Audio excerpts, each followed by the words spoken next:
Olá, meus irmãos e irmãs de Ideal Espírita, vocês amigos e amigas que nos acompanham aqui na página Estação da Luz Espírita, muitíssimo obrigado mesmo pela sua companhia. A nossa página Estação da Luz Espírita não tem fins lucrativos, o objetivo é a divulgação da doutrina espírita. E é por isso que nós reunimos aqui esta sede de matérias espíritas para que possa atender às suas necessidades, estudo, lazer, pesquisa. Você encontra aqui na nossa página Estação da Luz Espírita os livros da codificação, obras suplementares, entrevistas, palestras e os programas da Web Rádio Estação da Luz de Natal e Web Rádio Cristo Consolador de São Paulo. Ou seja, um acervo que atenda às suas necessidades, sem fins lucrativos. O objetivo é a divulgação da doutrina espírita. E agora eu convido você para nos acompanhar na reprodução de mais esse trabalho imperdível. Muito obrigado mesmo pela sua companhia e vamos juntos!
Olá, pessoal, boa tarde. Vamos começar agora o nosso programa Vida Após a Vida. Esse programa onde nós estudamos as obras do Espírito André Luiz, ditadas a Francisco Cândido Xavier. Mas, antes, vamos cumprimentar aqui a nossa querida Eronides, que está aqui conosco, né? Boa tarde, Silvia, a todos, ótimo estudo. Boa tarde, Eronides, querida, que bom que você está aqui, né? Muito bem. Como nós sempre fazemos, né, aqui na nossa web rádio, antes de iniciarmos os nossos programas, nós oramos, pedindo aos queridos amigos espirituais que nos auxiliem na realização de mais um programa. Então, convido a todos que estão nos assistindo agora e aqueles que irão nos assistir mais tarde, através do vídeo que deixaremos gravado em nosso canal no YouTube, para levarem seu pensamento a Deus e, junto conosco, acompanharem esta prece de abertura. Ok? Então, vamos lá. Deus, Pai de infinita bondade, misericórdia e justiça. Jesus, nosso querido amigo, nosso mestre, guia e modelo de toda a humanidade. Queridos amigos espirituais que estão aqui conosco nesta tarde, mais uma vez, para nos orientar, nos intuir, nos auxiliar na realização deste programa. Muito obrigada pela presença amiga. Obrigada, sobretudo, pela luz da doutrina espírita que ilumina as nossas vidas. Obrigada também pela bênção desta encarnação. Esta oportunidade bendita que o Pai nos concedeu para que pudéssemos corrigir os nossos erros do pretérito, nos reconciliar com os inimigos do passado e do presente, se os tivermos, identificar as nossas más tendências, os nossos vícios e eliminá-los de nossas vidas para nos tornarmos espíritos melhores. E assim, em teu nome, Pai, em nome de Jesus, e em nome de toda a espiritualidade amiga que coordena os trabalhos da Web Rádio Cristo Consolador, começa agora mais um programa Vida Após a Vida, estudo das obras de André Luiz, pela psicografia do nosso querido Francisco Cândido Xavier. E nós estamos estudando, no momento, né, o terceiro livro da chamada série André Luiz, A Vida no Mundo Espiritual, que é Missionários da Luz, ok? Então, vamos lá. Nós estamos no capítulo, vejamos aqui, no capítulo 18, cujo título é Obsessão. Obsessão, né? E nós vamos recomeçar. A minha edição é essa edição aqui, tá? E nós estamos aqui nesta edição, estamos na página 303, no parágrafo que se inicia dessa forma. Nesse ponto, a interlocutora, parecendo melindrada, acentuou asperamente. Suas palavras são filhas da pregação religiosa, mas eu estou à procura da justiça. Ok. Para nós entendermos, né, o que está se passando, pegarmos, como eu digo sempre, o fio da meada, né, nós vamos voltar uma página e começar, né, a ler para que nós possamos entender efetivamente o que está acontecendo aqui, né, para que a gente não fique perdido. Então, eu vou voltar uma página e vou ler a partir desse ponto. As entidades inferiores que rodeavam os doentes compareciam em grande número. Nenhuma delas nos registrava a presença, em virtude do baixo padrão vibratório em que se mantinham. Mãe se sentiu à vontade no contato com os companheiros encarnados. Permutavam impressões entre si com grande interesse e, através das conversações, deixavam perceber seus terríveis projetos de ataque e vingança. Segui-lhes atentamente a movimentação quando fui surpreendido com a chegada de 2 amigos de nosso plano, para os quais olharam os obsessores com certo receio. São nossos intérpretes junto das entidades perseguidoras, exclamou Alexandre, elucidando-me. Em virtude da condição em que se encontram, podem ser percebidos por elas e manter estreita ligação conosco ao mesmo tempo. Isso aqui é muito interessante, né? Muito interessante quando eu falei com vocês que o que acontecia? Os espíritos mais elevados, eles estão num padrão vibratório diferenciado. E algumas vezes eles precisam se comunicar, né? Se comunicar com espíritos que estão em padrão vibratório mais baixo. E para isso eles têm 2 alternativas. Ou eles baixam seu padrão vibratório, né? Ou aqui, como no caso, eles vão conseguir intérpretes, que são espíritos, né? Que estão ao mesmo tempo no mesmo padrão vibratório dos espíritos inferiores com os quais eles desejam se comunicar e mantêm uma comunicação com os espíritos superiores. Eles são uma ponte, um elo de ligação. São aqui, como eles chamam, os intérpretes dos amigos espirituais, né?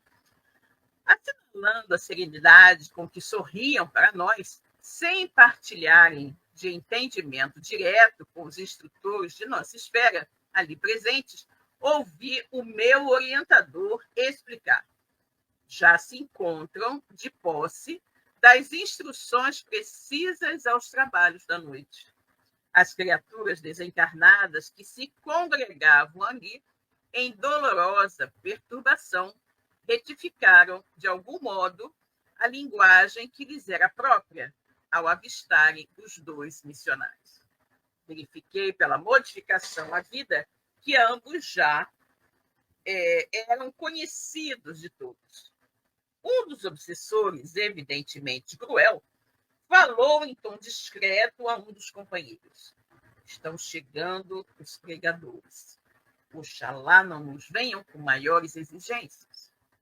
Não sei o que desejam esses ministros, respondeu o interlocutor, algo irônico, porque, afinal de contas, conselho e água dão-se a quem pede.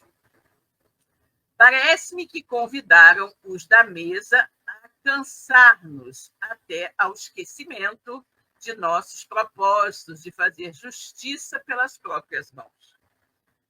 Palavras o vento leva, aduziu o outro. A essa altura, os novos amigos entraram em palestra com as entidades da sombra. Um deles dirigiu-se a uma senhora desencarnada, em tristes condições, que se ligava a um dos obsidiados em posição de idiotia, e falou-lhe bondoso. Com que então, minha irmã, parece melhorada, mais forte, ainda bem. Ela explodiu em crise de pranto. Todavia, prosseguiu o missionário sem qualquer inquietude. Acalme-se. A vingança agrava os crimes cometidos. Para restabelecer a felicidade perdida, minha amiga, é necessário esquecer todo o mal. Enquanto abrigar pensamentos de ódio, não poderá atingir as melhoras que deseja. A cólera perseverante constitui estado permanente de destruição. Não conseguirá articular os elementos da paz íntima até que perdoe de coração. É quase impossível, respondeu a interpelada. Este homem afrontou meu ideal de mulher, lançou-me a corrupção, escarneceu de minha sorte, transformou meu destino em corrente de males. Não será justo que pague agora? Não apregomo que o Pai é justo? Eu não vejo, porém, o Pai e preciso fazer justiça, usando minhas próprias mãos, minhas próprias forças. E por que o doutrinador desencarnado, a fitasse compadecido, murmurou: e se fosse o Senhor a mulher? Ponha-se no meu caso e pense como procederia. Quantificar-se-ia desculpar os malvados que lhe atiraram lama ao coração? Cerraria as portas da memória a ponto de anestesiar os mais belos sentimentos do caráter? Não acredito. O Senhor reagiria como estou reagindo. Há condições para perdoar. E as condições que eu imponho na qualidade de vítima são as de que o meu verdugo experimente também o sarcasmo da sorte. Ele infelicitou-me e voltou ao mundo. Preparou-se para uma vida regalada de considerações sociais, titulou-se para conquistar a estima alheia. E o que me deve? Também eu, no outro tempo, não era digna de respeito geral? Não me candidatar a uma existência laboriosa e honesta, com o firme propósito de servir a Deus? Acompanhava a discussão com forte interesse, admirando o individualismo que caracteriza cada criatura, ainda mesmo além da morte do corpo. O intérprete de nossa esfera, contemplando-a sem irritação, observou: todas as suas considerações, minha amiga, são aparentemente muito respeitadas. Todavia, em todos os desastres que nos ocorram, devemos examinar serenamente a percentagem de nossa coparticipação. Apenas em situações raríssimas poderíamos exibir, de fato, o título de vítimas. A maioria dos acontecimentos dessa natureza, porém, temos a nossa parte de culpa. Não podemos evitar que a ave de rapina cruze os ares sobre a nossa fronte, mas podemos impedir que faça ninho em nossa cabeça. Exatamente. Esta senhora está se colocando, né, como vítima deste homem que hoje está sendo obsidiado por ela, né? E ela diz que ele é culpado de ter feito todas as coisas que fez com ela e tudo mais. E o amigo espiritual, né, diz que todos nós sempre temos uma parcela de responsabilidade no mal que nos ocorre, né?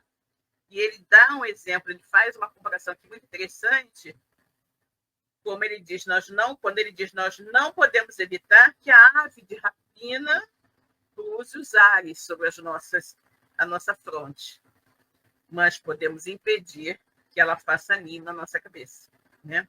Exatamente. Bom, vamos agora, então, iniciar, né, a parte nova de hoje, aquilo que nós ainda não estudamos, né? E que vamos prosseguir. Hoje aqui talvez não esteja revelado o que essa irmã fez no passado para que tivesse merecido este tratamento, deste que hoje é, né, a sua vítima no processo obsessivo, né? Então vamos lá. Vejamos o que ocorre. Nesse ponto, a interlocutora, parecendo melindrada, acentuou asperamente, ele dizendo que cada um tinha uma parcela de responsabilidade, né? Então que ela também deveria ter, com certeza. E aí ela ficou meio melindrada, né? Quando ele falou isso. Porque nesses casos, normalmente, a pessoa só se vê como vítima. Nunca acha que causou alguma coisa, que foi o seu comportamento, de alguma maneira, redundou naquilo que ela passou, no problema que ela vivenciou, né? Então, nesse ponto, a interlocutora, parecendo melindrada, acentuou asperamente. Suas palavras são filhas da pregação religiosa, mas eu estou à procura de justiça. E com riso irônico, terminava. Aliás, da justiça pregoada por Jesus. O missionário não se exaltou ante o sarcasmo do gesto que acompanhou a observação ingrata e disse-lhe bondoso. A justiça. Quantos crimes se praticam no mundo em seu nome? Quantos homens e mulheres que, em procurando fazer justiça sobre si mesmos, nada mais fazem do que incentivar a tirania do eu. Refere-se a irmã ao divino mestre. Que espécie de justiça reclamou o Senhor para ele quando vergava sobre a cruz? Jesus não falou em nada, né? Não pediu justiça nenhuma. E ele estava completamente inocente de tudo, né? E aí ele pergunta, que justiça que Jesus pediu quando estava lá, vergado, né, ao peso da cruz? Nesse sentido, minha amiga, o Cristo nos deixou normas de que não deveremos esquecer. O Mestre mantinha-se vigilante em todos os atos alusivos à justiça para os outros, né? Ou seja, Jesus estava muito mais preocupado em fazer justiça às outras pessoas do que em receber justiça dos homens, né? O mestre mantinha-se vigilante em todos os atos alusivos à justiça para os outros. Defendeu os interesses espirituais da coletividade até a suprema renunciação. Entretanto, quando surgiu a ocasião do seu julgamento, guardou silêncio e conformação até o fim. Ou seja, quando ele foi julgado, ele não falou nada em sua defesa. Simplesmente ele ficou calado e conformado com aquilo que estava se passando, né?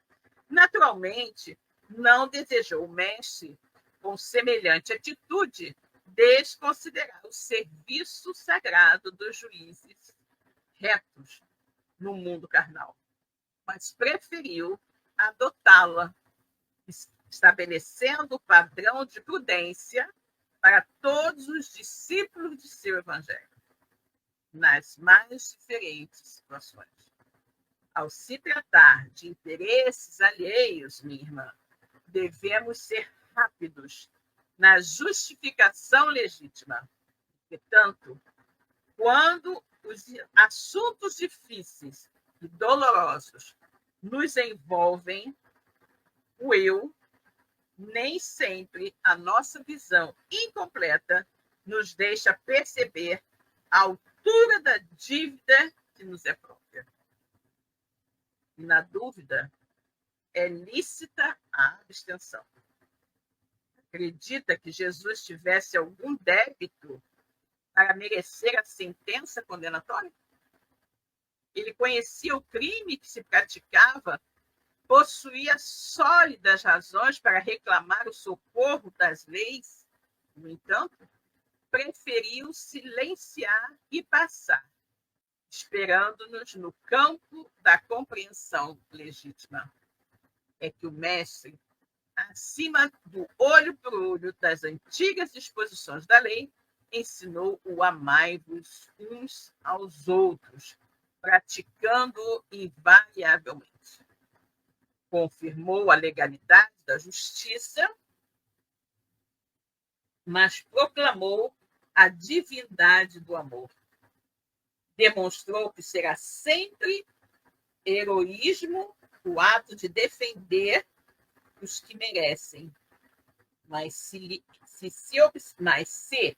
absteve de fazer justiça a si mesmo, para que os aprendizes da sua doutrina estimassem a prudência humana e a fidelidade divina nos problemas graves da personalidade, fugindo aos desvarios que as paixões, os desvarios que as paixões do eu podem desencadear nos caminhos do mundo. Exatamente. Então, o que nós temos aqui? Nós temos aqui espíritos, espíritos também reencarnados, e que estavam vivenciando ali dificuldades, e que, ao mesmo tempo, estavam conscientes do que estavam fazendo, ou seja, eles estavam ali recebendo intuições quanto ao que fazer e, naturalmente, absorvendo aquelas intuições, que era uma forma deles depois manifestarem como se viam ali, naquele momento, no corpo carnal, como deveria ser o sentimento deles, Então, ele diz aqui, que espécie de justiça reclamou o Senhor para ele mesmo, quando vergado sobre a cruz, E aí ele diz que Jesus nos deixou normas de que não deveremos esquecer, O mestre mantinha-se vigilante em todos os atos alusivos da justiça, para que os outros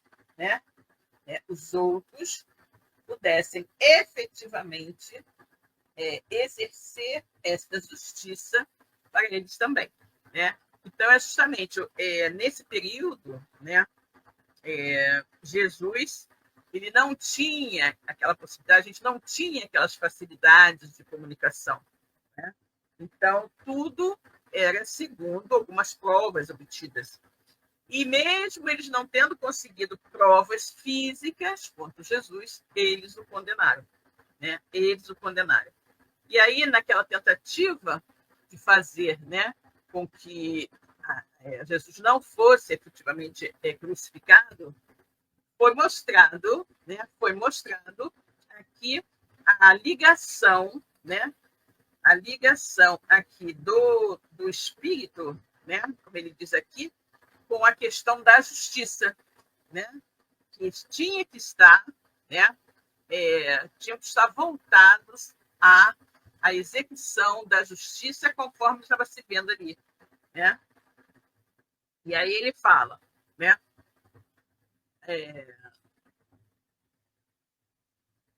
ao se tratar de interesses alheios, minha irmã, devemos ser rápidos na justificação legítima.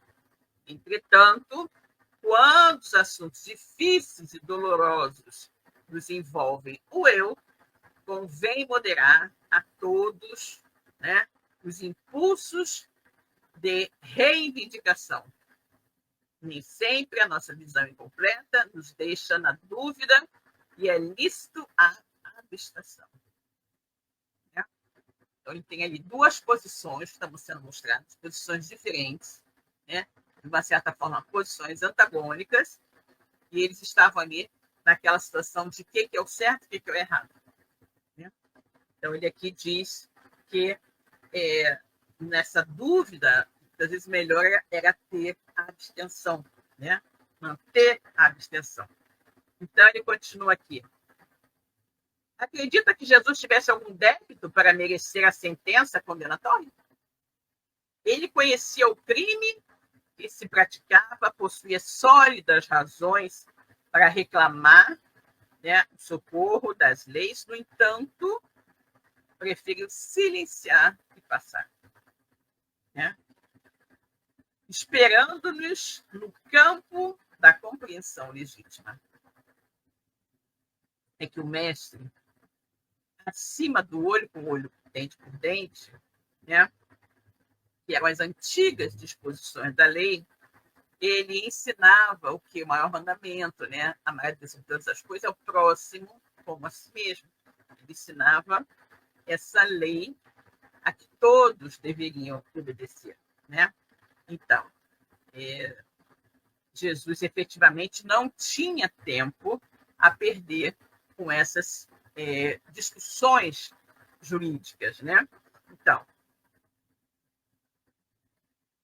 ele confirmou a legalidade da justiça, né? Mas proclamou a divindade do amor, né? A legalidade da justiça, de fazer a justiça, de aplicar penas e tudo mais, mas ele também confirmou, né? Confirmou, digamos assim, a vitória do amor, né? O sentimento divino que envolve o amor que sentimos uns pelos outros, né? A interlocutora, em face da argumentação veemente e bela, emudeceu, fortemente impressionada. E Alexandre, que seguia também comovido as explicações do intérprete, observou-me. Então, Alexandre seguia fazendo trabalho, né? Também estava comovido ele, estava acompanhando as explicações do intérprete, e aí estava vendo aquilo e ele resolveu, né, se abster. E aí o que acontece? O trabalho de esclarecimento espiritual depois da morte, entre as criaturas, é preciso, né, o trabalho de esclarecimento espiritual depois da morte entre as criaturas, existe de nós outros muita atenção e cuidado. Muita atenção, cuidado e carinho. É preciso saber semear na terra abandonada. Né? Então, nós temos que, na verdade, buscar adubar a terra para que ela possa ser semeada e dar muitos frutos. Mas aqui ele está falando que é preciso saber semear a terra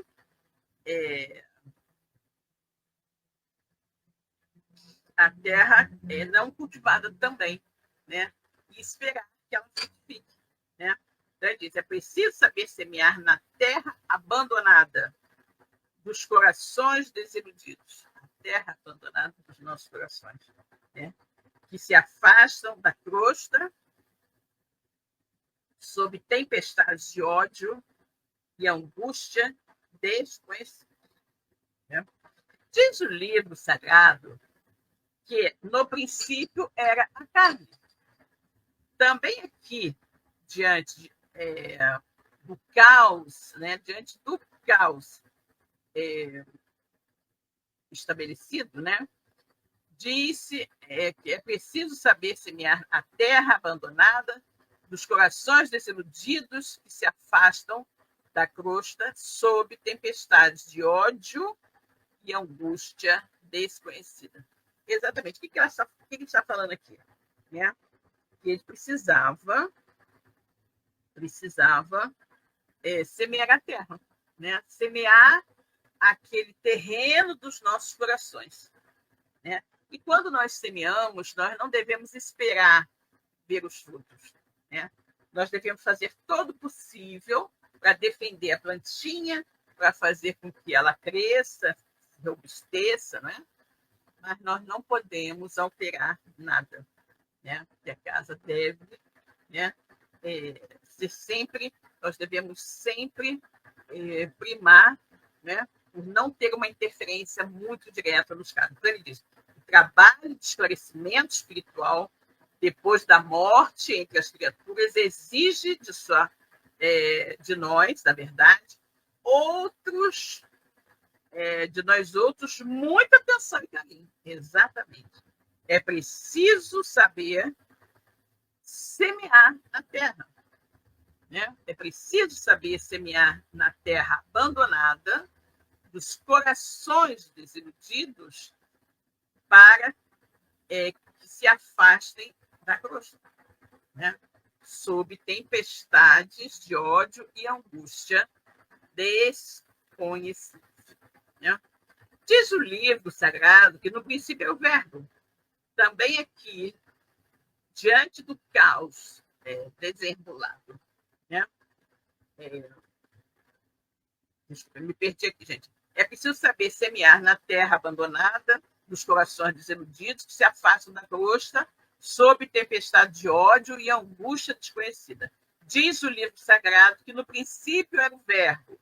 Também aqui, diante do caos desolado dos espíritos infelizes, é necessário utilizar o verbo no princípio da verdadeira iluminação. Não podemos criar sem amor. E somente quando nos preparamos devidamente, edificaremos com êxito para a vida toda, né? Edificaremos com êxito para a vida toda, né? Aí, continuando. Silenciando a entidade que fora criteriosamente advertida, passei a observar a senhora ainda jovem, que se mostrava sob irritação forte no recinto, preocupando, melhor dizendo, os amigos e parentes, né? Então, depois dessa situação, o André fixou o olhar na senhora, né? Na senhora que chegou, né? Que fora, né, criteriosamente advertida, a fim de que ela não cometesse um erro semelhante, né? Então, silenciando a entidade que fora criteriosamente advertida, passei a observar a senhora ainda jovem, que se mostrava sob irritação forte no recinto, preocupando os amigos encarnados. Diversos perseguidores invisíveis à perseguição terrestre mantinham-se ao lado dela, impondo-lhe terríveis perturbações, mas de todos eles sobressaía um obsessor infeliz de maneiras cruéis. Colocar-se ao corpo em toda a sua extensão, dominando-lhe todos os centros de energia orgânica. Identificava a luta da vítima que buscava resistir, quase inutilmente. Meu bondoso orientador percebeu-me, né, a estranheza e explicou. O orientador do André Alexandre percebeu que ele estava estranho, né, E aí explicou, este, André, representa um caso de possessão completa. E dirigindo-se ao intérprete,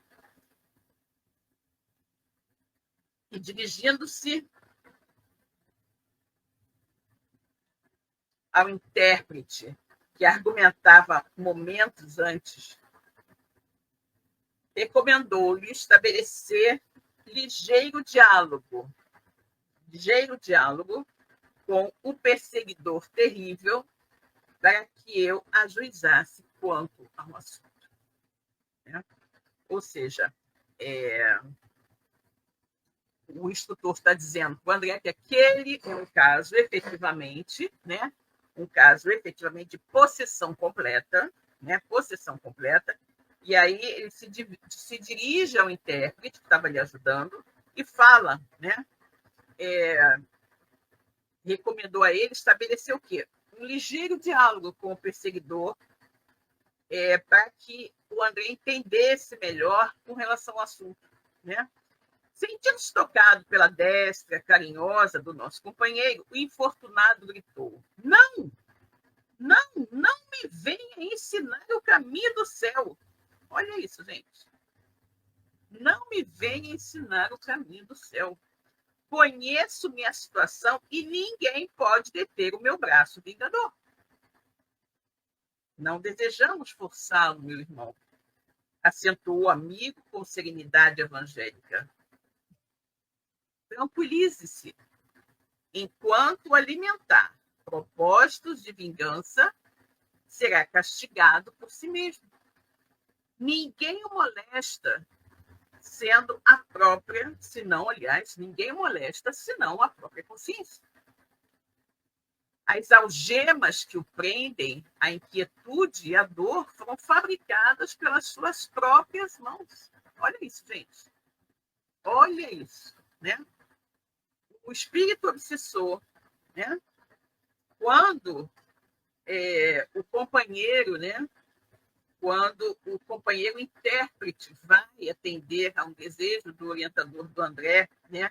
Para argumentar com o espírito obsessor, para que o André pudesse entender, né? Entender um pouco mais do caso, olha o que acontece. Ao ser tocado pelo amigo espiritual, o espírito se revolta e começa a dizer que ninguém, né? Ninguém vai ensinar a ele o caminho do céu, né? Ele diz que conhece a situação dele, ninguém pode deter o seu braço vingador, né?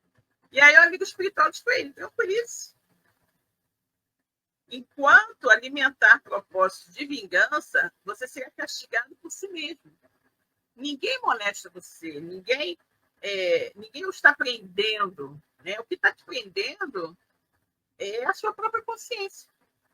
As algemas que o prendem a essa inquietude, a essa dor, foram fabricadas pelas suas próprias mãos. E aí o espírito responde: nunca, nunca, bradou o desventurado, nunca. E ela? E ela? Né? Fez a companheira a pergunta de horrível expressão e continuou: o Senhor que prega a virtude justifica a escravidão de homens livres? Acredita no direito de construir senzalas para humilhar os filhos do mesmo Deus? Homens, olha isso. Olha isso. Esta mulher foi perversa para nós todos. Além de meu esforço vingador, vibram de ódio outros corações que não a deixam descansar. Persegui-la-emos onde for. Vocês lembram, né? Que em determinado momento, né? Que eles se viram, né? Para um outro caso, né? E aí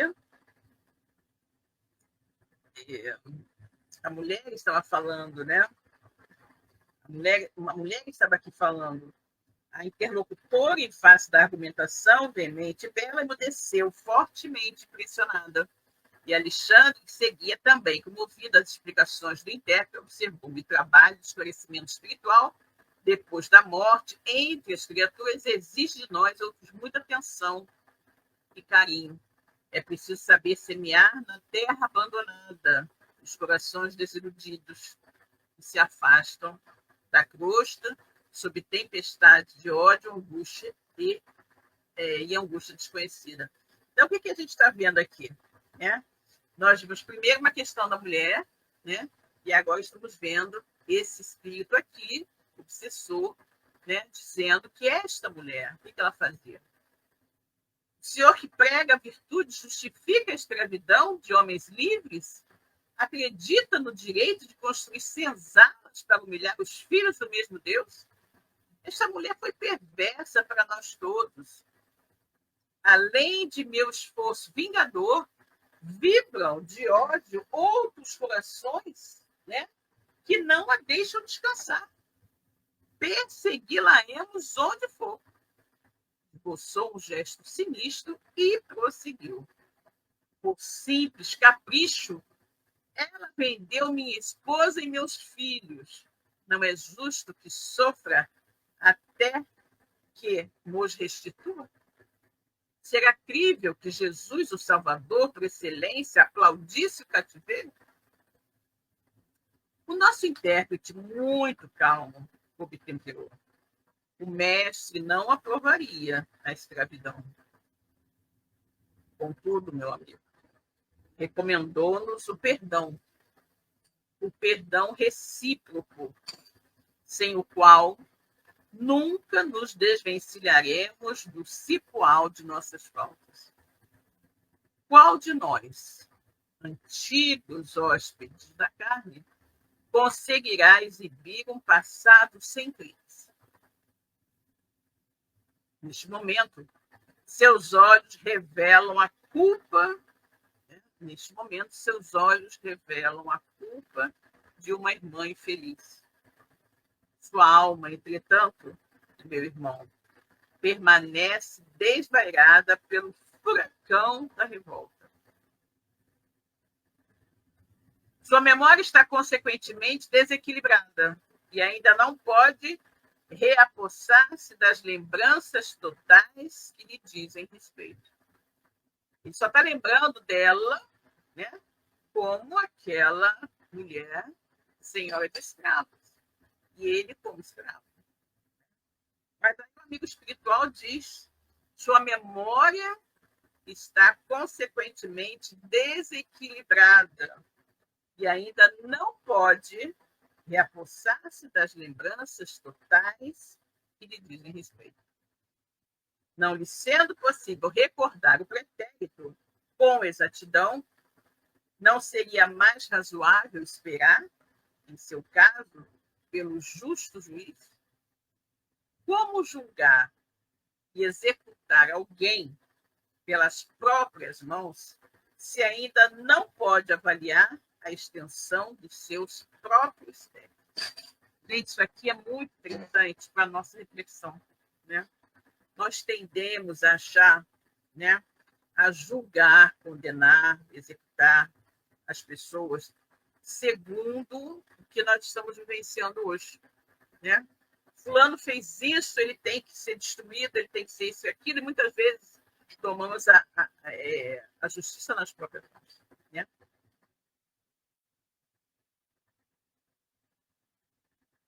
Mas, segundo a lei de causa e efeito, a justiça perfeita de Deus, nada ocorre com quem quer que seja, sem que exista uma razão. Então, se hoje eu estou passando por um determinado problema, com certeza, alguma coisa eu fiz que hoje me colocou nesta situação de dor e sofrimento, né? Então, ele diz aqui, né? Como julgar e executar alguém pelas próprias mãos, se ainda não se pode avaliar a extensão dos nossos próprios débitos? É. O revoltado parecia chocar-se ante os argumentos ouvidos. Mas, longe de capitular, em sua posição de perseguidor, respondeu asperamente: para os mais fracos, suas observações serão valiosas. Não para mim, porém, que conheço as sutilezas dos pregadores de sua esfera. Não abandonarei meus propósitos. Minha situação não se resolverá com simples palavras. Nosso companheiro, compreendendo o endurecimento do antagonista e apiedando-se-lhe da ignorância, continuou em tom fraterno.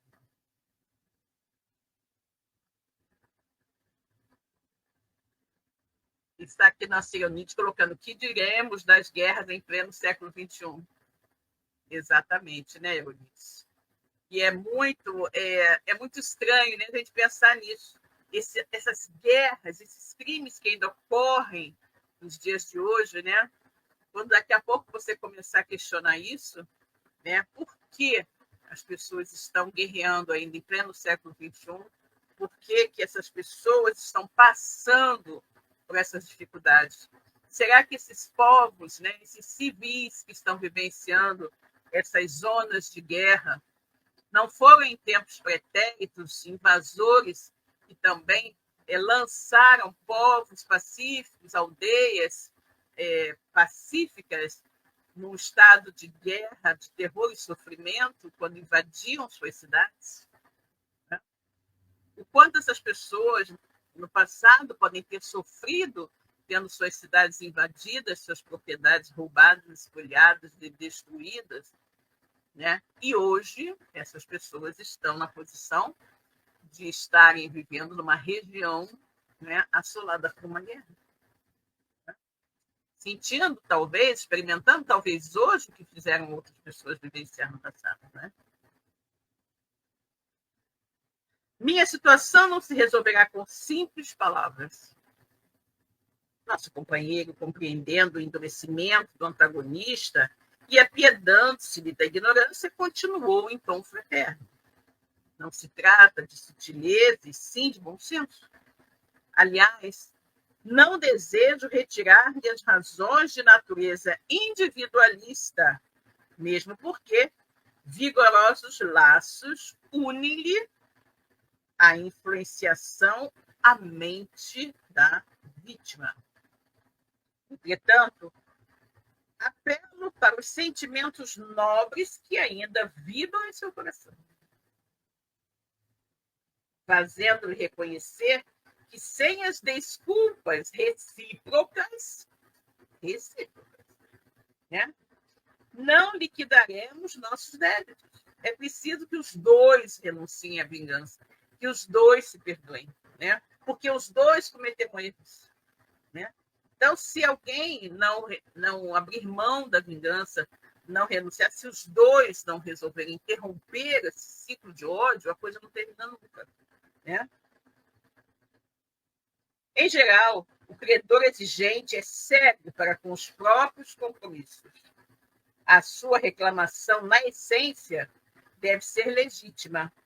No entanto, é estranhável o seu processo de cobrança, do qual não descubro qualquer vantagem, visto que suas atividades de vingador, além de aprofundar suas chagas íntimas, tornam-no antipático aos olhos de todos os companheiros. Ou seja, nós nunca devemos assumir a posição de vingadores, né? Porque a partir do momento em que eu vou fazer com o outro a mesma coisa que ele fez comigo, ou pior, eu me igualo a ele. Né? No momento em que eu deixo a cargo de Deus, que é o verdadeiro Senhor da Justiça, resolver a questão, eu estou numa posição tranquila. Não é? Eu não estou me vingando, eu não estou me igualando ao meu algoz. Mas, quando nós fazemos isso, nós estamos vibrando na mesma faixa, né, evolutiva do nosso algoz. Né? Então, entretanto, apelo para os sentimentos nobres que ainda vibram em seu coração, fazendo-lhe reconhecer que, sem as desculpas recíprocas, não liquidaremos nossos débitos. Em geral, o credor exigente é cego para com os próprios compromissos. Exatamente. Você só enxerga o cisco no olho do outro e não enxerga a trave que está no seu. A sua reclamação, na essência, deve ser legítima. No entanto, é estranhável o seu processo de cobrança, no qual não descubro qualquer vantagem, visto que suas atividades de vingador, além de aprofundar suas chagas íntimas, tornam-no antipático aos olhos de todos os companheiros. Ferido, talvez, mais fundamente em sua vaidade, o obsessor calou-se, enquanto o intérprete se voltava para nós outros, indagando de seu orientador quanto à conveniência de ajudar-se magneticamente ao infeliz, a fim de que as reminiscências dele pudessem abranger alguns quadros do passado distante. Alexandre, todavia, considerou: não seria oportuno dilatar-lhe as lembranças, não conseguiria compreender. Antes de maior auxílio ao seu entendimento, é necessário que sofra. Aproveitando a pausa mais longa que se fizera entre todos, observei detidamente a pobre obsidiada, cercada de entidades agressivas. Seu corpo tornara-se como que a habitação do perseguidor mais cruel. Ele ocupava-lhe o organismo desde o crânio até os pés, impondo-lhe tremendas reações em todos os centros de energia celular. Fios tenuíssimos, mas vigorosos, uniam-nos ambos.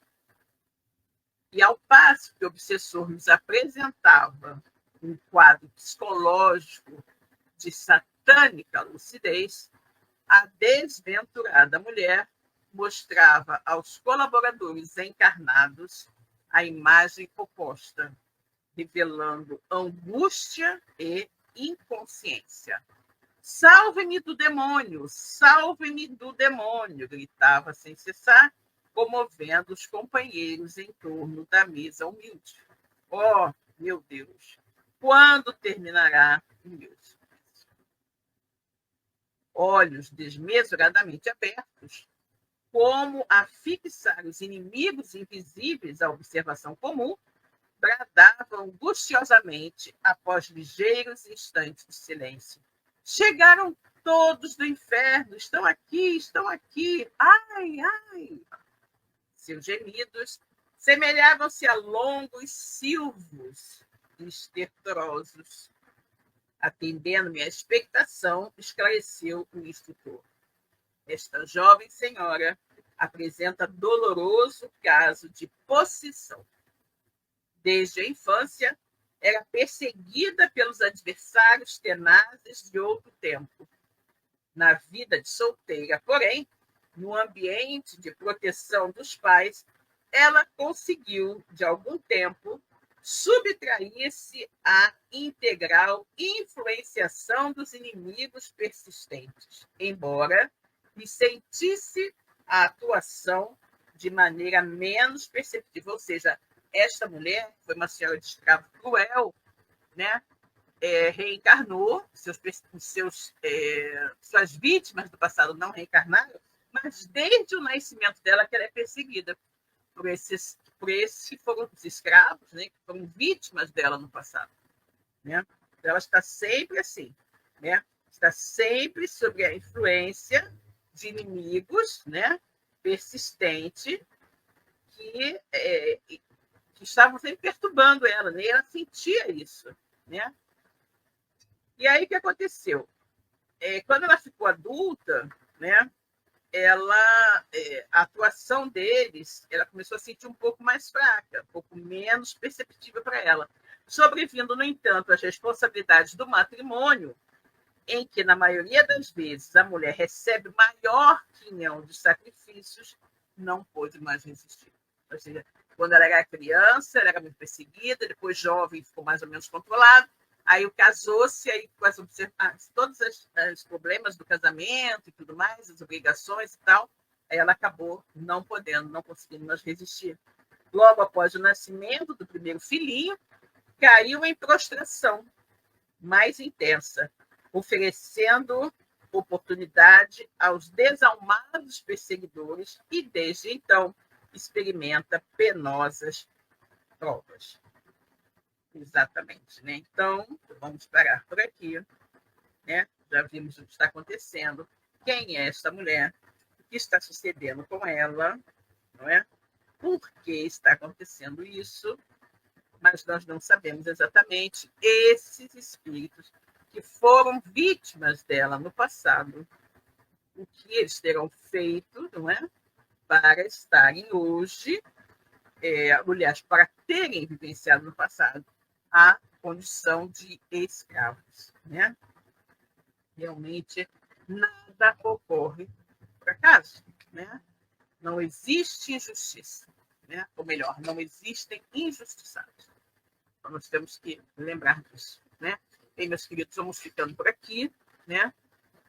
Deixando muitas coisas para vocês relerem e pensarem sobre o capítulo de hoje, né? E vamos, então, né, caminhar agora para o nosso final. Desejando a todos uma ótima noite, que todos tenham uma semana, né, de muita paz, de muita tranquilidade, que possamos estar juntos aqui na próxima terça-feira para mais um programa Vida Após a Vida, né? Estudo das obras de André Luiz, psicografadas por nosso querido Francisco Cândido Xavier.